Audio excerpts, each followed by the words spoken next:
지난주에 빌립보서 말씀에서 이 사도 바울은 우리들에게 예수 그리스도의 마음을 품으라 이렇게 권면하고 있었습니다. 자, 그렇다면 예수 그리스도의 마음은 어떤 마음이라고 말씀드렸습니까? 바로 자기 자신을 비우고 상대방을 이해하고 공감하는 위치에 서 있는 마음, 그 마음을 바로 예수 그리스도의 마음이라고 말씀드렸어요. 진정한 겸손의 자세는요, 단순히 태도만 살짝 바꾼다고 되는 것이 아닙니다. 내가 상대방과의 사이에서 낮은 위치로 내려와서 상대방을 이해하고 공감하려고 할 때에 진정한 겸손의 모습이 발휘되는 것이고, 그때서야 비로소 복음이 증거될 수 있다는 거죠. 자, 그런데요, 여러분, 보통 세상 사람들은 겸손할 줄을 모릅니다. 예. 살짝 겸손해 보이는 태도로 사람들을 대할 때는 있지만 진실한 겸손이 나오질 않아요. 예. 왜냐하면 겸손이라는 것은요, 내가 노력해서 되는 것이 절대로 아니기 때문에 그래요. 노력해서 겸손할 수 없습니다. 겸손은 성령님께서 우리 안에 내주하고 계실 때 행할 수 있는 영성이기 때문에 그렇습니다. 겸손의 왕이신 예수님의 영이 우리 안에 계시지 않으면 절대 겸손할 수 없어요. 반드시 성령님이 내 마음에 오셔야만 상대방을 향해서 진심 어린 겸손을 우리는 발휘할 수 있게 되는 것이죠. 그래서 성령님이 반드시 내 안에 들어와 계셔야 되는 것이죠. 자, 그렇다면 여러분, 우리가 이 땅을 살아가면서 겸손의 모습이 굳이 꼭 필요할까요? 어떻습니까? 꼭 필요한 게 겸손일까요? 물론 세상 사람들은요, 대인관계를 원만하게 하기 위해서 하나의 처세술로서 겸손의 태도가 필요할 수 있다라고 생각을 합니다.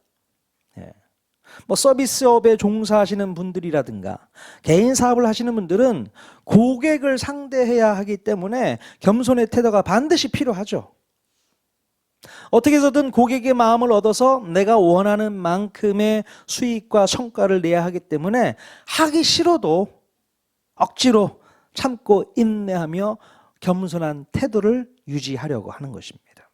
하지만 여러분, 이 겸손한 태도는요, 내가 필요해서 억지로라도 해야만 하는 그런 종류의 자세가 되어서는 절대로 안 돼요.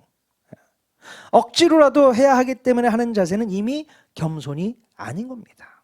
여러분, 진정한 겸손은 내가 필요할 때 하는 것이 아니라 성령님이 주시는 성품이기 때문에 어떤 상황에서도 겸손이 나올 수 있어야 되는 거죠. 상대방이 나의 겸손한 자세에 호의적인 반응을 보이거나 아니면 부정적인 반응을 보인다 하더라도 어떤 상황에서든지 겸손의 마음을 잃지 말아야 하는 것입니다. 하지만 나의 필요에 따라서 겸손의 마음이 나오기도 하고 또는 그 마음이 생기지도 않는다면 그 모습은 진정한 겸손이라고 보기는 어렵다는 것이죠. 자, 예수님을 믿고 구원받은 하나님의 자녀들은 겸손한 태도가 자연스럽게 나와야 되겠죠. 조금 전에도 말씀드렸지만 예수님의 영이신 성령님이 우리 안에 계시기 때문에 그렇다는 것이죠.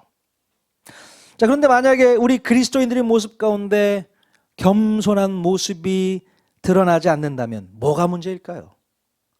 뭐가 문제입니까? 내 안에 성령님이 계신지를 의심해 보셔야 되는 겁니다. 성령님이 계시지 않으면요, 도무지 겸손한 마음이 나오질 않아요. 성령님의 성품이잖아요. 성령님이 안 계신데 그 마음이 나올 수가 있나요? 잠깐 흉내만 낼 수 있을 뿐이겠죠. 우리 마음 가운데 겸손이 꼭 필요한 이유가 바로 우리가 하나님의 자녀로서 사명을 감당하기 위해서 주신다는 것을 여러분 꼭 기억할 수 있기를 바랍니다. 뭐 때문에요? 하나님의 자녀로서 사명을 감당할 수 있도록 하기 위해서 겸손의 마음을 주신다는 거죠. 바로 예수 그리스도의 복음을 증거하는 사명을 감당해야 하기 때문에 겸손이 꼭 필요한 것입니다. 만약에 겸손한 마음이 없이 교만하고 거만한 자세로 복음을 한번 증거해 보십시오. 복음이 증거가 되겠습니까? 절대 안 돼요. 절대로 상대방은 복음을 받아들이려고 하지 않을 겁니다. 우리가 교만한 태도를 가지고 거만한 태도를 가지고 복음을 증거해 보십시오. 절대 복음 안 들어갑니다. 예수님이 그러셨던 것처럼 우리들도 늘 겸손한 마음으로 상대방을 대해야 되는 거예요. 복음을 전해야 되기 때문에 우리에게 꼭 필요한 성품이 바로 겸손의 성품인 줄로 믿습니다. 그래서 우리 예수님께서는 겸손을 악용하는 자들 앞에서도 겸손을 잃지 않으셨어요. 예. 예수님이 겟세마네 동산에서 기도하고 계셨을 때에 가룟 유다가 예수님을 체포하기 위해서 찾아왔을 때에 예수님께서는 끝까지 겸손을 유지하셨습니다. 예. 하지만 베드로는 그 극한 상황에서 도무지 겸손을 유지할 수 없었기 때문에 대제사장의 종의 귀를 칼로 공격하고 상황을 모면하려고 했었죠. 자, 하지만 오히려 예수님께서는 베드로를 책망하시게 됩니다. 자, 물론 그때 당시에 베드로는 예수님이 왜 자기를 책망하셨는지 이해를 못했을 겁니다. 아니, 당연히 공격이 들어오면 공격해야 되는 거 아닙니까? 그렇게 생각할 수 있는 거잖아요. 예수는 우리가 이렇게 당할 수만은 없잖아요. 공격해야죠. 물리쳐야죠. 그거 당연한 거 아닙니까? 자, 그렇게 생각을 했었지만 나중에 베드로가요, 성령을 받고 나서 예수님의 의도를 이해하게 됩니다. 자, 그래서 자기가 쓴 글에 어떻게 쓰고 있는지 한번 읽어보도록 하겠습니다. 베드로전서 5장 5절에서 6절 말씀 같이 한번 읽겠습니다. 시작. 젊은 자들아, 이와 같이 장로들에게 순종하고 다 서로 겸손으로 허리를 동이라. 하나님은 교만한 자를 대적하시되 겸손한 자들에게는 은혜를 주시느니라. 그러므로 하나님의 능하신 손 아래에서 겸손하라. 때가 되면 너희를 높이시리라. 아멘. 예. 성령을 받은 베드로는요, 성령님을 통해서 예수님의 겸손을 깨닫게 됩니다. 자, 상황과 형편에 따라 겸손하기도 하고 겸손을 감추기도 하는 것이 아니라 늘 우리들의 자세는 겸손으로 허리를 묶어야 한다 말씀하고 있어요. 자, 우리의 겸손을 악이용하고 또 교만을 떠는 사람들에 대해서는 우리가 처리할 문제가 아니라 하나님께서 그들을 직접 대적해 주신다 말씀하고 있습니다.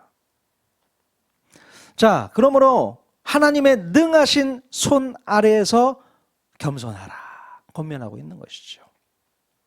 하나님의 그 능하신 손을 믿고 이제 베드로가 겸손해야 된다라고 우리에게도 권면하고 있습니다. 이제 우리 옆 사람에게 이렇게 권면했으면 좋겠습니다. 늘 겸손한 마음으로 허리를 묶으십시오. 한번 권면하시기 바랍니다. 늘 겸손한 마음으로 우리 허리를 묶으십시오. 네. 한마디 더 할까요? 교만하면 끝장입니다. 교만하면 끝장입니다. 자, 그렇습니다. 자, 여러분, 우리가 늘 겸손하지 못하고 겸손을 잃어버리는 이유가 무엇일까요? 왜 겸손을 잃어버리게 될까요?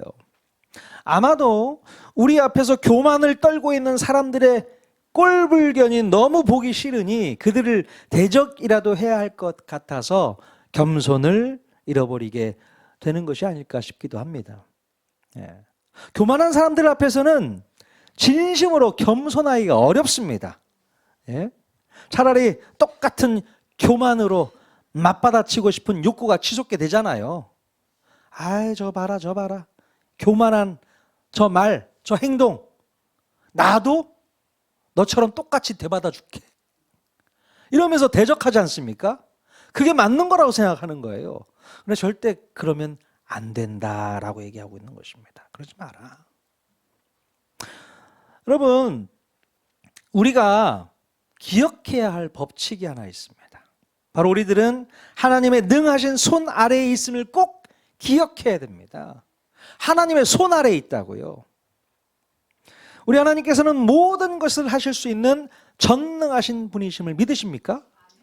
예, 전능하신 하나님이시잖아요.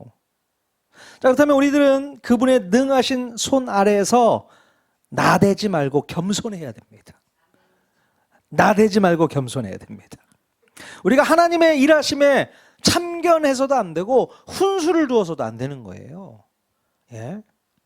오직 우리들이 갖추어야 할 스탠스는 하나님을 온전히 신뢰하고 또한 하나님께서 우리들의 마음에 흡족하게 일하실 것을 믿고 겸손하게 기다리는 것밖에 없습니다.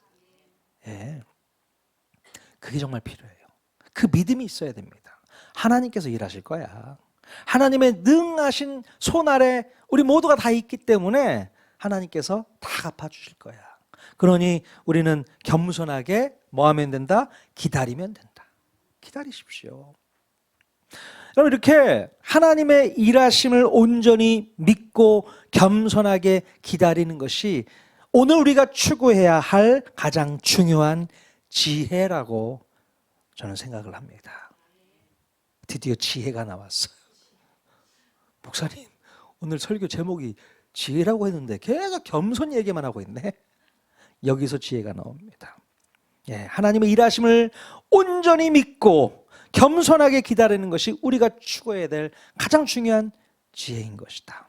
자, 잠언 11장 2절 말씀 같이 한번 읽어보겠습니다. 시작. 교만이 오면 욕도 오거니와 겸손한 자에게는 지혜가 있느니라. 겸손한 자에게는 뭐가 있다? 지혜가 있다. 자, 우리가 교만이라는 말을 많이 쓰는데요. 이 교만의 정확한 뜻이 뭘까요? 교만하다. 예. 이 교만이라는 단어는요, 이런 뜻이 있다고 합니다. 물이 끓어 넘치는 것에서 유래한 단어라고 합니다. 물이 끓어서 넘친다. 이 모습을 교만이라고 표현을 했다는 거예요. 즉, 물이 끓어 넘치는 것처럼 하나님께서 이미 정해주신 것에 대해 선을 넘는 것을 의미한다고 합니다. 이해가 되세요? 하나님이 이미 정해주셨는데 선을 넘어버려. 이게 교만이다 라고 말하는 것이죠.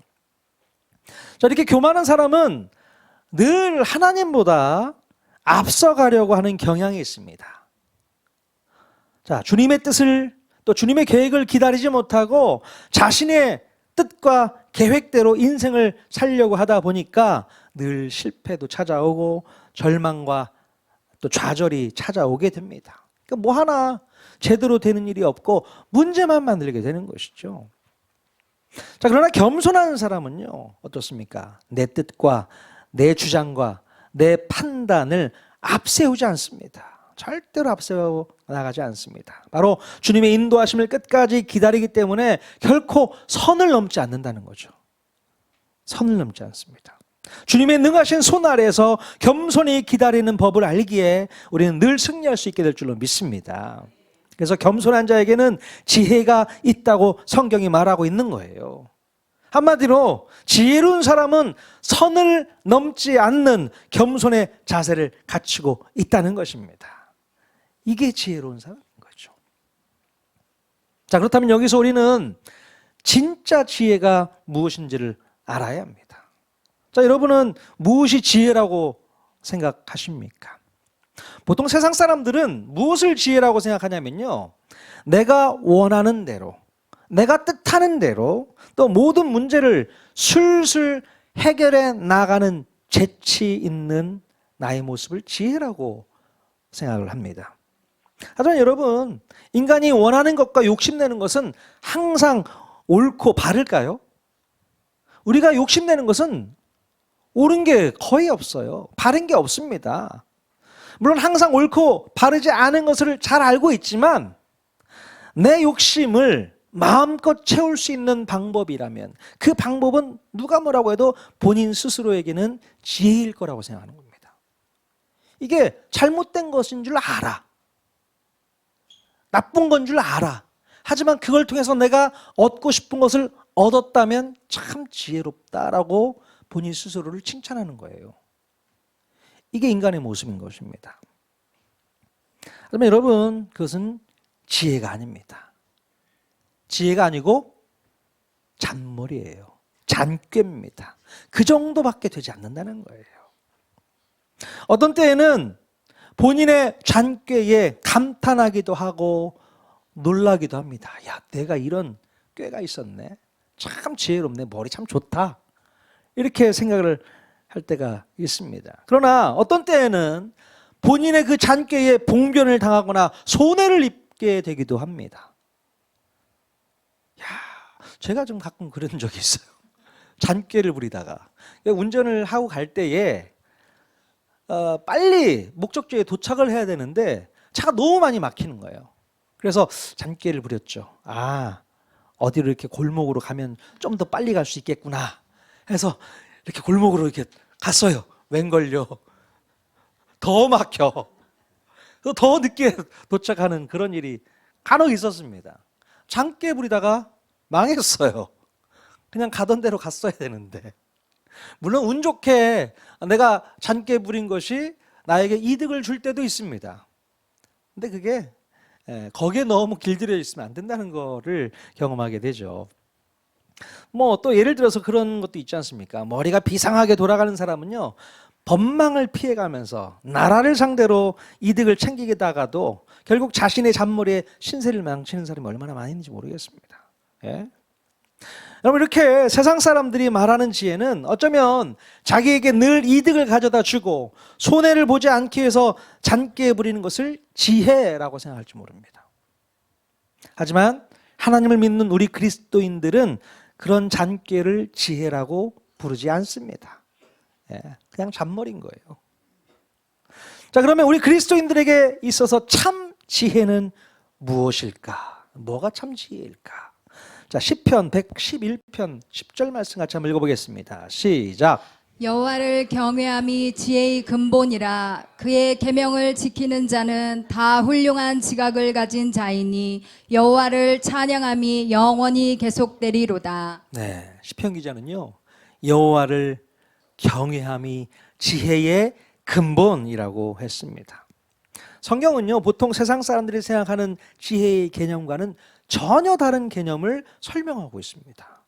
어떻게 여호와를 경외하는 것이 지혜의 근본이 될 수 있겠습니까? 자, 또 다른 구절 한번 읽어볼까요? 잠언 1장 7절 말씀 또 읽겠습니다. 시작. 여호와를 경외하는 것이 지혜의 근본이요 거룩하신 자를 아는 것이 명철이니라. 네, 잠언에서도 여호와를 경외하는 것이 지혜의 근본이라고 했습니다. 그러므로 여호와를 경외하는 것으로부터 모든 지혜가 시작된다고 믿을 수 있기를 바랍니다. 자, 그러면 여호와를 경외하는 것은 무슨 뜻일까요? 여호와를 경외한다. 그건 무슨 뜻일까? 자, 그것은 바로 여호와에 대한 합당한 존경을 보인다는 뜻이고, 여호와를 향한 경건한 두려움을 마음에 품고서 선을 넘지 않는 것을 의미한다고 볼 수 있습니다. 이게 바로 여호와를 경외하는 마음인 것이죠. 한마디로 저렇게 정의해 봤습니다. 하나님의 눈치를 보면서 사는 것이 경외하는 삶이다. 이렇게 생각해 봤어요. 이해가 확 오시죠? 하나님의 눈치를 보는 게 여호와를 경외하는 거다. 그럼 제발 하나님의 눈치 좀 보면서 살았으면 좋겠습니다. 하나님 눈치는 보셔야죠. 하나님의 눈치를 본다는 것은 제멋대로 행동하지 않는다는 것을 의미합니다. 하나님의 눈치를 보면서 하나님의 마음을 살피면서 하나님의 뜻에서 어긋나지 않게 사는 것이 하나님을 경외하는 것이고, 또 이런 삶이 우리 인생 가운데 진짜 지혜를 가져다 준다는 것이죠. 여러분, 여러분에게 진짜 지혜가 필요하십니까? 진짜 필요하세요? 네, 하나님의 눈치를 보시면 돼요. 이게 지혜인 겁니다. 제가 생각해 보니까 그렇습니다. 사람의 눈치를 보는 것은 잔머리, 하나님의 눈치를 보는 것은 지혜. 와, 하나님께서 이렇게 깨달음을 주셨어요. 놀랍다. 사람의 눈치를 보는 것은 잔머리, 잔꾀이지만 하나님의 눈치를 보는 것은 진짜 지혜라는 사실을 깨달을 수 있기를 바랍니다. 우리 옆 사람에게 한 번 더 권면했으면 좋겠습니다. 하나님의 눈치를 보는 것이 지혜입니다. 예, 하나님의 눈치를 보는 게 지혜입니다. 네, 맞습니다. 여러분, 사람 눈치 보지 마시고 하나님 눈치 보세요. 네, 사람 눈치 보는 것은 어떻게 해서든 사람의 눈치를 보면서 잔머리를 굴리려고 하지 않습니까? 예. 자, 우리는 하나님의 눈치를 보면서 경외하는 삶을 살아야 될 줄로 믿습니다. 자, 오늘 읽은 본문 말씀에서도 우리 인간의 죄성을 지적하고 있습니다. 7절에 보니까요, 뭐라고 돼 있냐? 스스로 지혜롭게 여기지 말라 말씀하고 있어요. 스스로 지혜롭게 여긴다는 말이 눈치 없이 나댄다는 말과 같다고 저는 생각합니다. 예. 하나님께서 정해놓으신 선을 넘어서서 자기가 하는 행동이 죄인지도 모르고 당당하게 악을 행하는 것을 스스로 지혜롭게 여긴다는 말이죠. 그래서 잠언 기자는요, 여호와를 경외하며 악을 떠날지어다 라고 오늘 본문 말씀에서 선언하고 있습니다. 여러분, 여호와를 경외하지 않는 것이 악한 거예요. 하나님 눈치 안 보는 게 악한 거예요. 우리는 그래서 하나님의 눈치를 보면서 살아가야 되는 거죠. 하나님의 뜻이 뭔지, 하나님의 마음이 뭔지, 하나님의 의도가 뭔지 늘 궁금해하면서 거기에 맞춰서 살아가는 겁니다. 그렇지 않으면 악한 모습밖에 나올 수밖에 없다는 것이죠. 또 5절에 보면 스스로 지혜롭게 여기지 말라는 말과 같은 의미의 말이 또 기록되어 있어요. 뭐라고 되어 있냐면 내 명철을 의지하지 말라고 이렇게 기록되어 있습니다. 같은 의미의 말을 반복하고 있는 것 같아요. 자신의 명철을 의지한다는 것이 무슨 뜻일까요? 자신의 명철을 의지한다는 것. 예, 나의 명철을 의지한다는 것은 자신이 소유하고 있는 어떤 뛰어난 학벌이나 탁월한 스펙이나 또 남다른 경험이나 넘치는 재물이 있다면 그런 것들을 바로 자신의 명철로 삼고 또 그런 것을 의지하게 된다는 거예요. 이게 나의 명철이다. 보통 세상 사람들은요, 어느 누구라도 이런 명철함을 가지고 싶어 합니다. 예, 그래서 이 명철함을 얻기 위해서 평생을 노력하며 살아가는 것을 볼 수 있습니다. 야, 나도 이런 명철을 좀 갖고 살아야 되는데, 뭐 그런 마음 갖고 계신 분들 계십니까? 뭔가 학벌도 좀 있어야 되겠고, 스펙도 좀 높았으면 좋겠고, 또 여러 가지 좋은 경험들, 남다른 경험들, 또 물질도 좀 많았으면 좋겠고, 이런 것이 뭔가 나를 드러낼 수 있는 명철함이라고 생각하잖아요. 자, 그러나 여러분, 우리에게 이런 명철함이 없음을 감사할 수 있어야 되는 거예요. 죄송해요, 여러분들에게 명철함이 없다고 말씀드려서. 자, 그 명철함이 없기 때문에 우리는 하나님을 의지할 수밖에 없는 것이죠. 그래서 우리가 하나님을 믿을 수 있게 된 것도 은혜다라고 말할 수 있는 겁니다. 세상 사람들은요, 자기의 명철함 때문에 하나님께 나오질 않아요. 무슨 소리야? 나를 믿어야지. 누구 무슨 하나님을 믿어? 자신의 명철함이 하나님과 멀어지게 만드는 안 좋은 방해물이라는 것을 모른다는 것이죠. 물론 세상적인 명철함을 가지고 있는 분이더라도 하나님을 의지할 수 있지만 솔직히 그런 분들은 하나님을 온전히 의지하기가 어렵더라고요. 어렵습니다. 자꾸만 자신의 명철함에 마음이 가기 때문에 그렇습니다. 하나님을 의지한다고 하면서도 늘 내가 가지고 있는 그 명철하다고 하는 그 생각들, 거기에 자꾸 마음을 빼앗기는 거예요. 믿음이 자꾸 그쪽에 가 있는 거야. 그래서 하나님을 온전히 믿는, 하나님을 온전히 경외하는, 하나님을 눈치를 보는 그런 믿음과 신앙이 나오질 않는다는 것이죠. 지혜 없는 거예요, 그게. 그래서 저는 세상적인 명철함이 내 속에 장착되지 않아서 참 다행이다, 이런 생각을 해봤어요.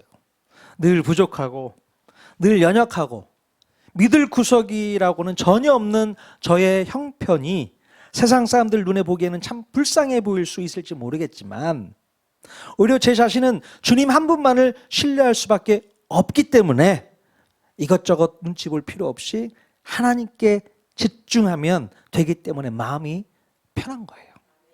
하나님께만 집중할 수 있으니까 그게 편한 것이죠. 자, 그래서 잠언 3장 5절 상반부에 이런 말씀이 있습니다. 같이 한번 읽어보겠습니다. 시작. 너는 마음을 다하여 여호와를 신뢰하고 우리가 해야 될 것은 마음을 다해서 여호와를 신뢰하는 거예요. 마음을 다해서 여호와를 신뢰하고 다른 것에 신경 쓸 필요 없이 오직 여호와만을 신뢰하면 되니까 너무 좋은 거죠. 다른 거 눈치 볼 필요 없으니까 너무 좋은 겁니다. 예. 자, 그런데 가만히 보면요, 우리가 무시할 수 없는 대단히 주의해야 할 명철함이 또 한 가지 있습니다. 이거는 정말 다 있는 것 같아요. 그것은 바로 우리의 경험이라는 임상실험을 통해서 얻게 된 명철함이 아닐까 싶습니다. 우리가 인생을 오랫동안 살다가 보면 무시하지 못할 짬밥이라는 것이 존재합니다. 그럼 짬밥 있으시잖아요.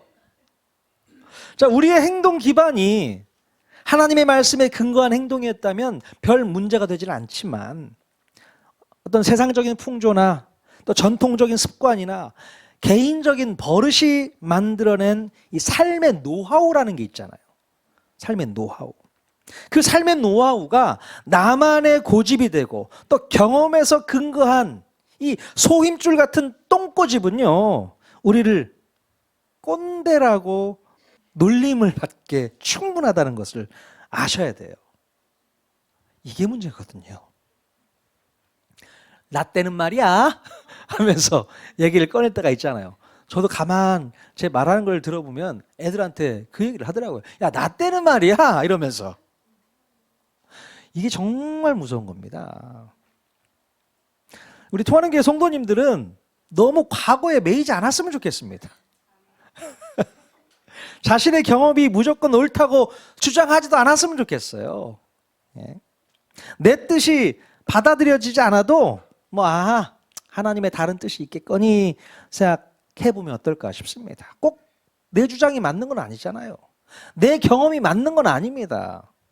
물론 그 여러 번의 경험, 수도 없이 나에게 찾아온 그 경험이 이게 맞다라고 얘기할 수 있어요. 이게 맞는 거지. 확신을 줄 수 있습니다. 하지만 그것도 맞는 게 아닐 수 있어요. 네.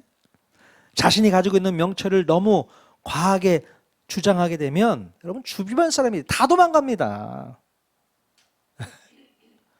꼰대 옆에는 사람이 없어요.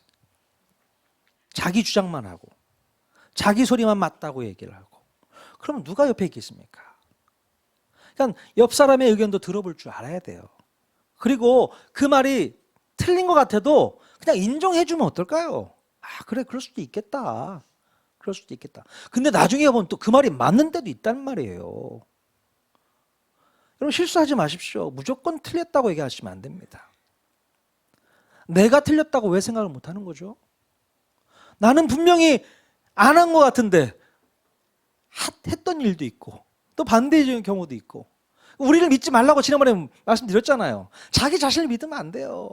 여러분의 경험, 수도 없이 많이 쌓아온 경험, 그건 여러분의 지혜가 될 수 없는 겁니다. 물론 중요한 부분들은 없지 않아 있겠지만 그걸 너무 맹신하지 말라는 얘기죠. 예, 사람들 앞에 그것을 주장하지도 말라는 얘기입니다. 저희 교회에서 얼마 전에 김장 했잖아요. 예, 김장을 딱 해서 성도들이 함께 다 모여서 이 김장을 할 때 딱 보면은 알아요. 와, 서로 의견이 많이 있지 않습니까? 오랫동안 김장을 해오신 분들은 자기의 의견이 해보니까 이게 더 맛있어. 이건 이렇게 해야 돼. 양념 이렇게 쓰고 뭘 어떻게 해야 돼. 그러니까 서로의 노하우를 알려주려고 노력을 많이 해요. 이렇게 해줘 더 맛있다니까. 그러다가 싸움 나요. 알려주고 싶은 게 너무 많이 있지만 상대방이 뭐라고 하는지도 한번 들어보시고 그럴 수도 있겠구나. 나는 한 번도 그 방법을 써보지 않았는데 하는 것들 그런 것도 한번 해보시면 좋을 것 같아요. 뭐 김장을 예로 들었지만 우리가 목장 모임을 할 때도 보면 마찬가지입니다. 어떤 이야기를 나눌 때도 자기 의견만 너무 얘기하지 마십시오. 다른 분의 의견도 듣고 그 부분의 지혜를 찾아내는 것, 이게 필요한 거라고 저는 생각하거든요. 우리 통하는 교회 성도들은 다 젊었으면 좋겠습니다.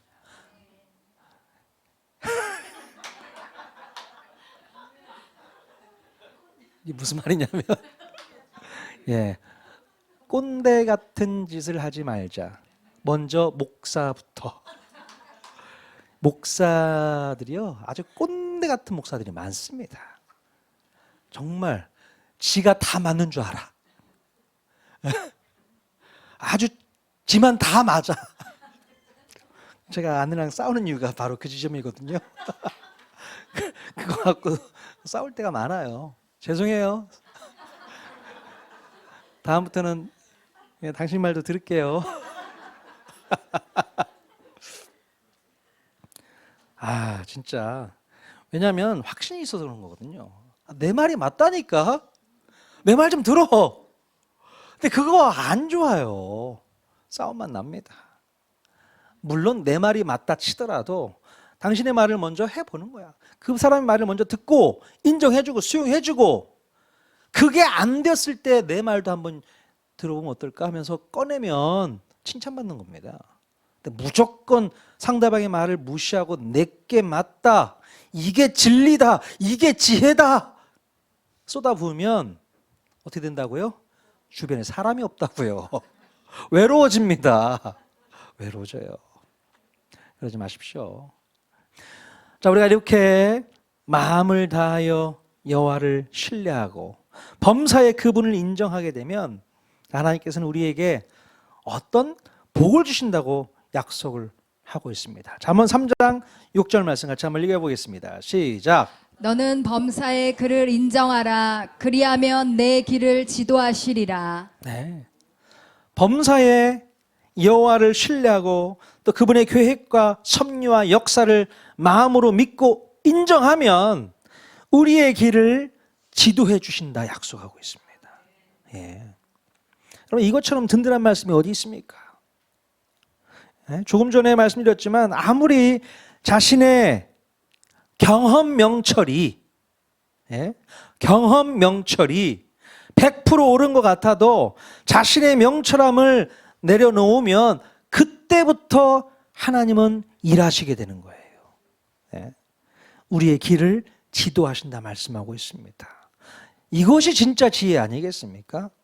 내 명철을 내려놓으면 하나님이 그때부터 우리의 길을 이끌어 가시게 될 줄로 믿습니다. 여러분, 이제부터는 더 이상 내 자신의 명철을 의지하지 말기를 바랍니다. 내가 가지고 있는 잔꾀는 결코 바른 길로 인도할 수 없습니다. 아무런 약발도 없는 잔꾀 부리다가 스스로 큰 코 다칠 일이 없도록 하나님의 지혜가 이끄시는 대로 순종하며 나아갈 수 있길 바라요. 그래야 됩니다. 여러분, 성경에 제가 찾아봤어요. 잔꾀 부리다가 큰 코 다친 사람 있겠죠? 딱 생각나는 사람이 한 사람 있어요. 흔히 요즘에 이 사람이 참 고난을 많이 받고 있는데 계속 올라와요. 사울왕. 사울왕이 하나님께 미움을 받은 이유가 있습니다. 왜 그랬습니까? 자신이 잔꾀를 부리다가 하나님의 마음에서 완전히 벗어나게 되었던 일이 있단 말이죠. 사울왕이요, 아말렉과의 전쟁에서 대승을 거두게 됩니다. 하나님의 명령은 뭐였냐면 아말렉의 모든 살아있는 것들은 다 진멸하라는 명령이었어요. 그 아말렉 족속의 왕부터 시작해서 거기에 있는 모든 민족들, 또 모든 짐승들까지도 다 진멸해라. 이게 하나님의 법이었습니다. 왜냐하면 그들의 죄악에 너무나도 관영했기 때문에 심판하라는 겁니다. 다 진멸해. 자, 그런데 이 사울왕은 아각 왕을 살려주게 됩니다. 죽이지 않아요. 살려주고 또 뭘 살려줬어요? 모든 가축 중에서 가장 좋은 걸로 살려줍니다. 왜 그랬을까요? 왜 그랬을까요? 아주 사울왕이 잔머리가 작동하기 시작하는 거죠. 아마도 이 아말렉의 아각 왕을요, 포로로 잡아가면 이스라엘 백성들이 자기를 우러러보지 않을까 생각을 했던 거죠. 야, 우리 왕 대단하네. 사울왕이 아말렉 왕을 포로로 끌고 왔어. 그 소리를 듣고 싶은 거예요.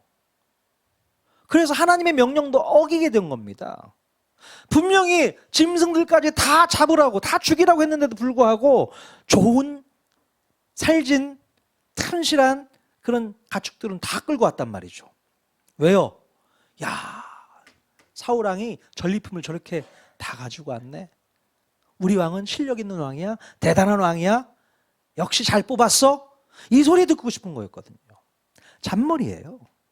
하나님께서 말씀하신 것을 무시하고 자신의 잔꾀를 부려서 자기를 좀 더 높여보려고 했던 것이죠. 그래서 하나님께서 그 모습이 너무 속상한 겁니다. 하나님 말씀에 불순종했던, 선을 넘은 거죠. 그죠? 하나님이 명령하신 그 부분이 분명히 있는데 선을 넘어서 교만했습니다. 사울왕은 잔꾀를 부렸어요. 결국 마지막 좋지 못한 나락으로 떨어지게 되는 것을 볼 수 있게 됩니다. 여러분, 우리가 늘 하나님 앞에서 잔꾀 부리지 말아야 돼요. 선 넘지 말아야 돼요. 교만해서는 안 됩니다. 겸손한 마음으로 주님의 뜻을 끝까지 기다리는 지혜가 여러분들에게 있기를 원합니다. 여호와를 경외하는 것이 모든 지혜의 근본이라고 말씀하고 있잖아요. 여러분이 지금까지 쌓아왔던 모든 삶의 노하우도 다 내려놓으십시오. 오직 하나님만을 의지하고 하나님이 이끄시는 대로 가는 것이 진짜 지혜인 줄로 믿습니다. 그 지혜를 가지고 살아야 세상 사람들이 깜짝 놀란단 말이에요. 세상 사람들이 하는 그 똑같은 잔깨 잔머리 부리다가 우리는 망할 수 있어요. 하나님이 제일 싫어하는 거거든요. 자, 여러분들은 하나님이 주시는 놀라운 지혜, 여호와를 경외하는 자에게 주시는 그 지혜를 품고 승리하는 여러분 인생을 살기를 주님의 이름으로 간절히 축원드립니다. 우리 통하는 교회 모든 성도들은 다 지혜로운 하나님의 자녀가 될 수 있기를 간절히 축원드립니다. 아멘.